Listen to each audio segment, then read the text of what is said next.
ஓம் சாய்ராம். என் அழகு செல்வமே, உன்னை காண உன் சாயப்பா வந்துள்ளேன். சற்று நான் கூறுவதை கேட்டுவிட்டு செல். என் குழந்தையே, உன் வாழ்வில் திடீர் திருப்பம் ஏற்பட போகிறது. நீ இதுவரை பட்ட கஷ்டங்கள் கண்டிப்பாக மறையப் போகிறது.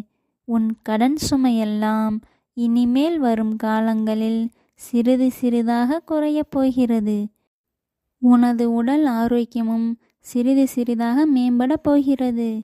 நீ தொட்டது எல்லாம் தொடங்கப் போகிறது. உனக்கு தொழிலிலும் மிகப்பெரிய வெற்றி கிடைக்கப் போகிறது. நீ எத்தனை நாட்கள் காத்திருந்ததற்கான பலனை நீ விரைவில் பெறுவாய். இந்த நொடி முதல் உன் வாழ்வில் வசந்த காலம் ஆரம்பமாகிவிட்டது. என் சொற்களின் மீது முழுமையாக நம்பிக்கை வைத்து செயல்படு. இனி உனக்கு அனைத்தும் நல்லதாகவே நடக்கும். இது உன் சாய் அப்பாவின் உண்மையான சொற்கள். ஜெய் சாய்ராம்.